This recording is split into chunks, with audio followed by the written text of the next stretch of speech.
I love masking and I don't do it nearly enough. So today I'm going to show you how I made a little card featuring my ScanNCutDX and of course masking. So I am going to use, this is actually some label paper. Proper masking paper would be a little better, but this works in a pinch. So this is just label paper. On one side you can see I've got stamped images and on the other side it's blank. So I am going to start by, I'm going to create a word and I'm going to go ahead and rotate it so that it'll better fit. And I'm also going to size it. And I'm going to use this as a mask for my title or my sentiment on my stamp. Now you could do this any size you want. You could use anything you want. You could also create a stencil instead of a mask, but today's video focus, we are on masks. So the reason that I turned it sideways again was just to make it fit my material better. Once everything looks good, you can go ahead and cut. Now I know that my paper is sized and placed appropriately, so I am going to go ahead and just cut that out, but I'm not going to remove my mat. Oh, yes, turn on half cut because you want to cut through the sticker, not the backing. That is one of my favorite features on the ScanNCut. Then we're going to go into direct cut and we're going into scan.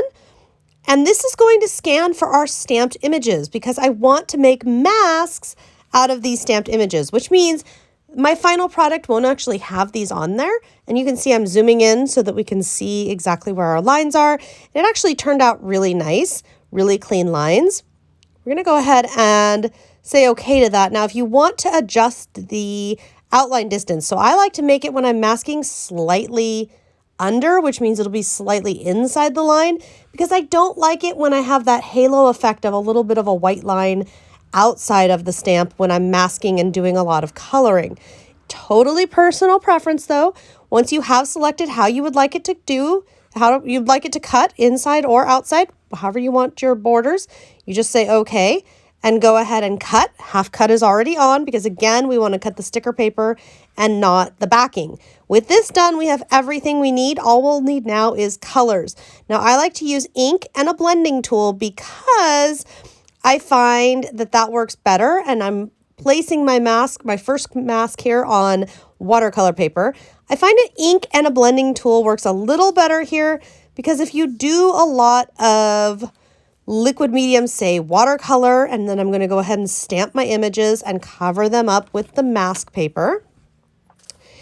What will happen is sometimes too much water gets in there and it leaks under your mask paper or it creates issues with it. And so that is why I prefer to just not do it that way.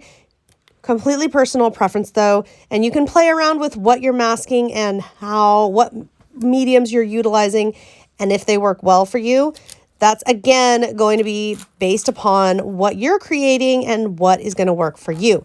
So again, I'm working with mostly inks here and I'm just blending inks all over my background, kind of rainbow colory, and I'm not really worrying about it.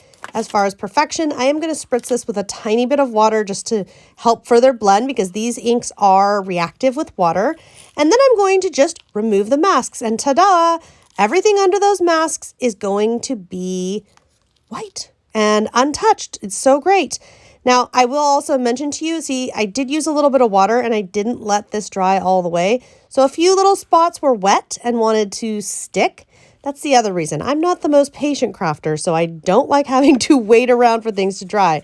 What I can tell you though is if you have a few little sticky spots, using a pencil eraser, they came right off, which was fantastic. It made everything so much easier.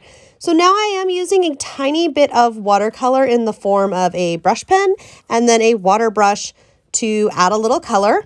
And as you can see, I also used a little dimensional accents to finish it off. Super easy, super fun, so many creative possibilities. Add little sequins if you like, add as much or as little as you want. I hope I've inspired you today though to get out some inks and get masking. I'll see you next time.